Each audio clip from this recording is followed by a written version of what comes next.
Brad Holmes has done a miraculous job tying up all the loose ends on the Detroit Lions this offseason during free agency. He's opened up the checkbook, made some sound investments into different positions. He's brought back some former players. He's re-signed players, and he's brought in some new players. Where are the Lions going to go in the upcoming NFL draft, which is roughly 3 weeks away? It's your guess as good as anybody else's, but we're going to dive in and see if we can predict where we're going in this mock draft Lions Talk Live 5.0. So suit up, grab some food, get ready to kick back and enjoy, and let's dive into where we're going to go, maybe some trades, and a little bit more in today's Lions Talk Live.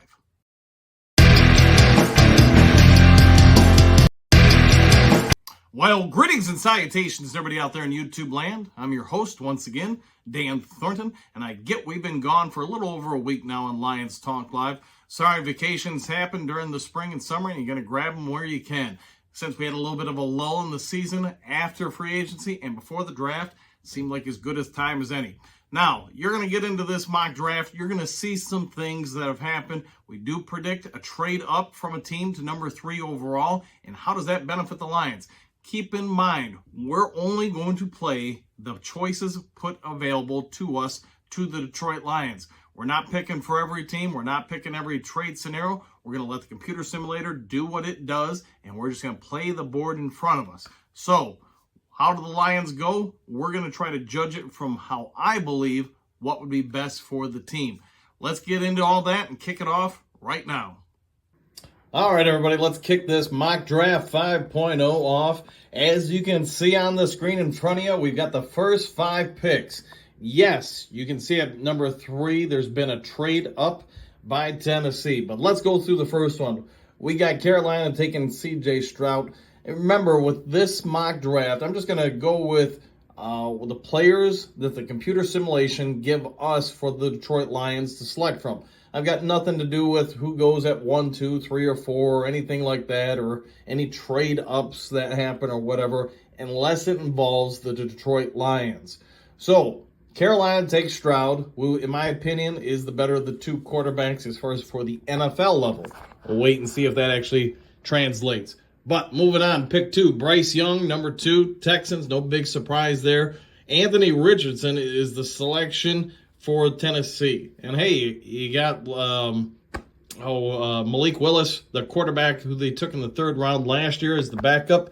You got 2 mobile quarterbacks, 2 that have some similar faults, but also some similar strengths. Why not make it easier on your offensive line and OC to have consistency through the 2 quarterbacks? All right, Colts, number 4, Will Levis. And then here's the one that, depends on how you look at it. Trey Wilson goes to Seattle. And again, these are the computer simulations. We've got nothing to do with it. It's just how it is. So now everybody's going to be asking, what did the Detroit Lions do at number 6? And all right, let's put it up on the board. You're seeing it now. Will Anderson Jr. will be the selection, according to this simulation, for the Detroit Lions. We talked about it just yesterday with Micro Mike and Mark Orm and Orm's Forums. We did it on the broadcast. We talked about different scenarios, who could fall, etc. But Seattle passed, and I know some of you guys are going to go, well, Seattle wouldn't do it. Well, I've got no control, just like you've got no control over who goes where, who trades up, and what somebody else wants. Since about the last month and a half, we've heard from fans, hey, this would never happen, that would never happen. Jalen Carter was going to be number 1. Well, he's not there now. No quarterbacks aren't going 1, 2, 3, 4. Now that seems to be a growing possibility. And, of course, AR-15 was never projected 2 months ago to be a top 5 pick. Now it's looking more and more likely. So your guess is as good as mine, so keep in mind this is what we're projecting. And, man, did the Lions really get some power off the edge on pass rush. Anderson's not bad at all against the run. And as you can also see, the simulations got Jalen Carter falling to number 10 to Philadelphia, which makes some sense since they lost some of their defensive players from last year, especially on the defensive line. So, Anderson Jr., pick 6 to the Detroit Lions. Now, we're going to move on to 18. As you can see on the board, the Detroit Lions are not at pick 18. I really debated what to do here. The computer simulation gave us several different trade scenarios. I really wanted to get Robinson for the Lions. If you, again, you watched Micro Mike yesterday, we talked about it in depth. I really think while there's some other very good running backs, they're just not him. But what we got offered from the Jets to move down and let them move up, I thought made too much sense. So without further ado, let's dive into that trade. Now, we're going to move on to 18. As you can see on the board, the Detroit Lions are not at pick. With this simulation, you're seeing it on the board. Aaron Rodgers does go to the New York Jets, and they want to improve that offensive line to help protect him. So Skoronski is going to be pick 18. The Lions get 42, 43, 112, and then Denver's fourth-round pick in 2024. Made too much sense to me. Lions are going to be able to fill a lot of different areas versus one. So without further ado, because I'm sure you guys are going to want to know, what do we see the Lions taking with these picks? So let's dive on in. All right, so it didn't really matter which order we took these two picks, but at 42, we know the Lions need more help at defensive tackle. They address it here with getting Smith, the DT out of Michigan. He's got size, he's got some athleticism. He's got a few question marks about him from a personality standpoint, but we thought it just made too much sense here for the Lions to fill an area that would greatly help them, while now at pick 43, Gibbs, the outstanding running back from Alabama, gets picked up from the Detroit Lions and going to add in depth there. Again, I'm sure like most of you already know, Swift, he's on his last year of his contract. So the Lions being proactive here, getting somebody to come in and put next to Montgomery for the following year. Because in my opinion, unless Swift has just an absolute breakout season in 2023 while staying relatively healthy, I just don't see him sticking around for the Lions in 2024. This helps the Lions out not only for this upcoming season, but potentially for the future. So those are the two picks we got from the Jets. And let's move on now to the rest of the Lions picks in the second round. I can already hear the people saying to me, man, Osiris Torres is not going to be around in the second round at pick 48. And I'll say this to everybody who's a naysayer. You might be right. But the thing is, if he's gone, somebody else has fallen down here. So like I've already talked about, we can only address who is available in this simulation. You guys can run your own simulations, and it's going to change every time. What happens in the actual NFL draft, everybody can say this guy is not going to be there, or we're going to have to trade up to get him, or whatever it may be. But at the end of the day, you draft what's available to you. In this simulation, 47 other players have gone off the board. The Lions have snagged 4 of those players already. And now they're going to have a 5th player in the top 50, and that is going to be Torres, the outstanding guard from Florida. He's got size, he's got mobility, he's got power. He fits a huge area for us, and the fact that beyond next year, the Lions are going to need some big decisions to be made on some of their offensive line. Are you going to resign this guy? Are you going to cut this guy? Is he starting to age out? So this helps keep a strength of the team strong while offering some flexibility for 2024. The Lions aren't forced into re-signing or redoing this guy's contract or whatever it may be. They're going to have options. All right, moving on to pick 55 in the draft. And that, as you can see on the board, the Lions, even though I do believe the Lions don't normally target linebackers at this part of the draft, this high of the draft, I do believe in this scenario, because of what we've done in free agency and what we also haven't done in free agency, Jack Campbell, the linebacker from Iowa, just makes too much sense. Great against the run, tackling machine, but also probably doesn't get enough credit for his coverage skills. He's got the athleticism, the size that we all desire. He's going to be able to get out there and play most downs. So, in my opinion, this is a great pickup for the Detroit Lions at pick 55.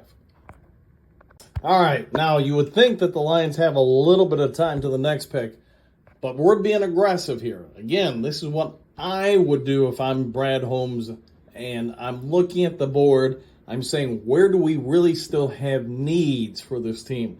Because entering the draft, we don't have a ton. I think we can all agree on that. But as you're seeing on the board, I'm Brad Holmes. I have identified one area that is still a weakness for us, and that area is still got a good option for us on the board. So I'm making the phone call. I'm trading up with Tennessee, and I'm saying, hey, I'm going to give you pick 112 and Minnesota's third-round pick next year for pick 72.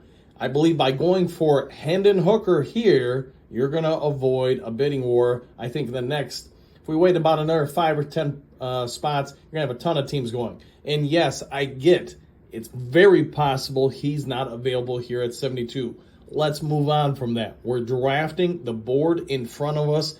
Hooker's here still at 72. We've made the trade, and we're going up to get a backup quarterback that doesn't put a ton of pressure on Goff this year or next year, but just enough that if he develops and Goff's asking price 2 years from now is too high, we're not left out in the cold having to scramble. Hendon Hooker could be our guy.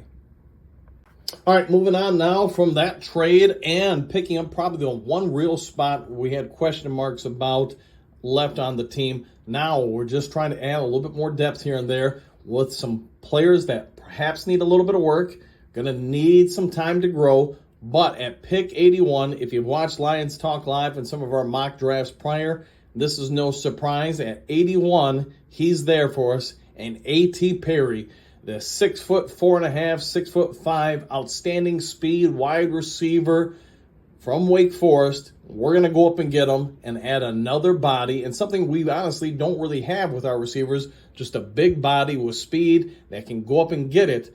81, this makes too much sense over virtually anything else out there that's currently available. The Lions go up and get him, and we think this is a huge win for the Detroit Lions.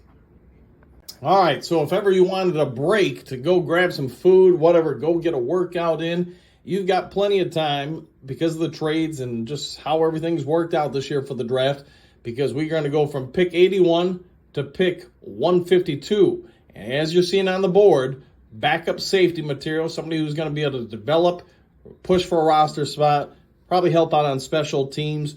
Rashad Torrance II, we're going to go get this kid. He's got the size that Brad Holmes seems to like, same with Aaron Glenn, for their secondary positions. He's got the speed. He's got versatility. So, again, this late in the draft and what the Lions have done in free agency and what we've already done in the draft, the realistic options or opportunities for people to be a starter are slim. So you're trying to snag people that can be grown into potential starting spots in a few seasons while helping out in special teams and challenging existing players for roster spots.